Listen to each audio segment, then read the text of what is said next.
And then, what do you know? There are these videos that come to light that seem to show him being flirty with this Maggie woman on stage, who, again, like we said, is only 25 years old, and changing the lyrics of songs. A song, The Fighter, that he wrote for Nicole Kidman, changing the lyrics, that were about her to something that was about Matt. Stop scrolling, because what you're about to hear might change everything you thought you knew about Nicole Kidman and Keith Urban.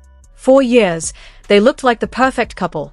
Red carpets, hand-holding, smiles that could light up a room. But behind all that Hollywood perfection, something was quietly crumbling. And now, after months of silence, Nicole Kidman is finally speaking out, and what she's saying about Keith Urban's dark secrets has left fans completely stunned. It all began earlier this year when whispers started surfacing about Nicole and Keith living separate lives. At first, everyone brushed it off. After all, rumors follow every celebrity couple. But then something strange happened. Keith showed up to the CMA Awards alone. No Nicole by his side. No warm smile. Just him, looking tense, withdrawn, and distant. Fans immediately noticed. The comments section on every post lit up. Where's Nicole? Why does Keith look so sad? Did something happen? Nicole stayed silent for weeks. But silence in Hollywood only fuels speculation. And when she finally spoke, it wasn't with a statement or an interview. It was with a quote, a cryptic message posted to her Instagram story that read, "Some truths take time to surface, but when they do, they burn." Fans went wild. Was she talking about Keith? About something he did? Or something she'd just discovered? Behind the scenes, sources close to the couple began to talk. They said Nicole had been struggling for months, trying to hold the marriage together. But she'd been growing increasingly distant after discovering something she couldn't unsee. A message. Not just any message, but one from Keith's phone that completely changed how she saw him. Allegedly, the message came from a woman Keith had been working with on a new song, someone from his inner circle, someone Nicole thought she could trust. The text wasn't explicit, but it was intimate, too intimate. Words like "I miss your touch" and "last night was unforgettable."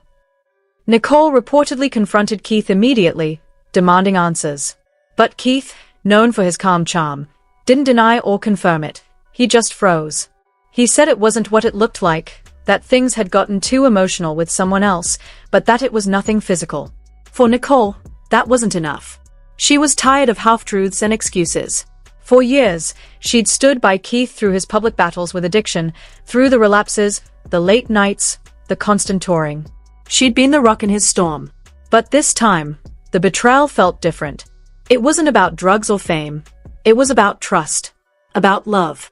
And for someone like Nicole, who has always been careful about her image, this cut deep.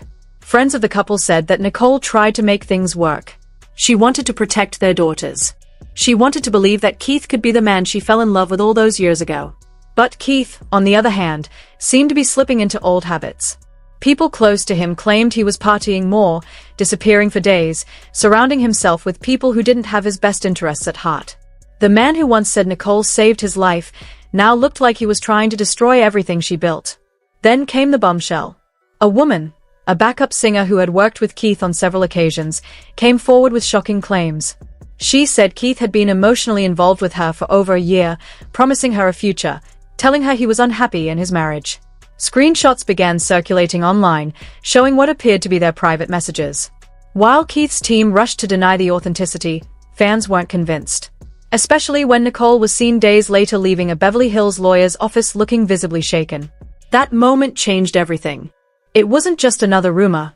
It was the spark that lit the fire. Suddenly, media outlets across the world started digging into Keith's past.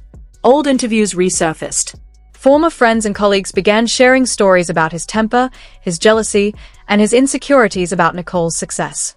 Some claimed that Keith always felt overshadowed by Nicole, that no matter how many hits he had, he could never be as big as her. One source told a magazine, Keith loved Nicole, but he hated being Mr. Kidman. He wanted to be the star in the room. That resentment, according to insiders, started showing in their private life. Arguments that used to end in apologies now ended in silence. They stopped attending events together. They slept in separate rooms for weeks at a time. And Nicole, known for her poise, began breaking down behind closed doors. In a rare interview months later, Nicole didn't deny that things were difficult. Her voice cracked slightly when she said, "Sometimes love isn't enough when the person you love stops loving themselves." Fans felt that. It was raw. It was real. And it was the first time Nicole had ever hinted that her marriage might be truly over. Meanwhile, Keith tried to fight back in his own way. He posted cryptic lyrics from a new song, "You can't run from a lie that you told in the dark." Fans were split. Some thought he was accusing Nicole of betrayal. Others believed he was projecting his own guilt. Either way, the tension between them became public theater. Every post, every paparazzi shot, every appearance was analyzed like evidence in a case. And then, Nicole dropped another bombshell, an interview that no one saw coming. Sitting across from a close friend on camera, she finally opened up. Her voice was soft but firm as she said, "Sometimes, the person you build your life around is the one who chips away at your soul piece by piece. You wake up one day and realize you're not even you anymore." She didn't name Keith, but everyone knew who she was talking about. That interview broke the internet. Fans flooded her page with support, calling her brave, strong, and inspiring. Others speculated that Nicole had discovered even more disturbing secrets about Keith, including one rumor that he had secretly fathered a child years ago before marrying her. That rumor, while never confirmed, reignited questions about just how honest Keith had ever really been. Keith, on the other hand, went completely silent. No statements. No interviews. Just a series of cryptic posts about redemption, pain, and truth. It felt like a man unraveling in real time. Friends said he was devastated, realizing too late what he'd lost. He reportedly tried to reach out to Nicole multiple times, but she refused to respond. "She's done," one insider said. "She gave him too many chances. This time, she's protecting her peace." But just when people thought the drama had settled, something even darker surfaced. A journalist claimed to have access to private audio recordings of heated arguments between Keith and Nicole that painted a disturbing picture of their home life. In one alleged clip, Keith can be heard shouting accusations, while Nicole's voice trembles as she says, "You promised me you'd change." Whether the recordings were real or not, they spread like wildfire. Fans were shocked. This wasn't the calm, composed Keith they'd known. This was a man consumed by rage, jealousy, and regret. The internet exploded with debates. Was Keith the villain? Or was he a broken man pushed too far by fame and pressure? Through it all, Nicole remained poised. She attended film premieres, smiled for the cameras, but those who looked closely noticed, her smile didn't reach her eyes anymore. She looked tired, haunted, but determined. She told one interviewer, "Sometimes you have to lose everything to find yourself again."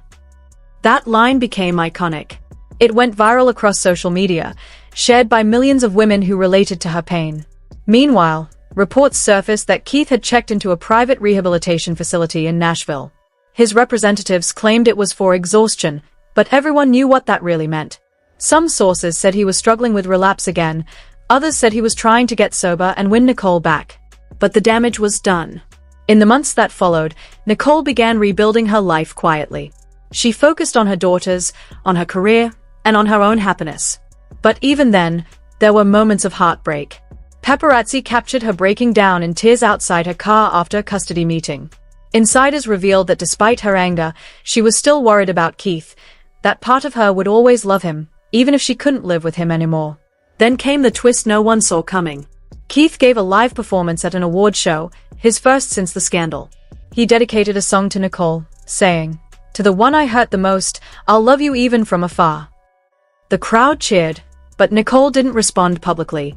Instead, hours later, she posted a single quote on her story, "Love doesn't hurt. Ego does." That was her final word. Fans were left speechless. It was the end of an era. The once fairytale romance that had inspired millions had finally fallen apart, not because of a single mistake, but because of years of hidden pain. And yet, through it all, Nicole came out stronger. Now, months after the divorce, she's thriving again. She's starring in new films, traveling, and spending time with her kids. But those close to her say she's not the same woman she was before.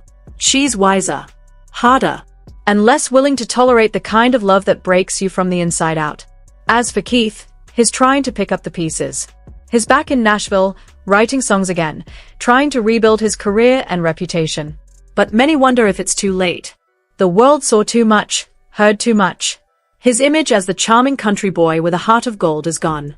What remains is a man who has to face his own demons, without the woman who once saved him from them. Nicole Kidman once said in an interview years ago, "Real love isn't about possession. It's about freedom." And now, more than ever, that quote feels like prophecy. Because sometimes, freedom means walking away, even from the person you thought was your forever. And that's exactly what Nicole did. In the end, this wasn't just a story about divorce. It was a story about survival. About choosing peace over chaos. About a woman who refused to let heartbreak define her. And as the world watches her glow again, one thing is clear. Nicole Kidman may have lost her husband, but she found herself again.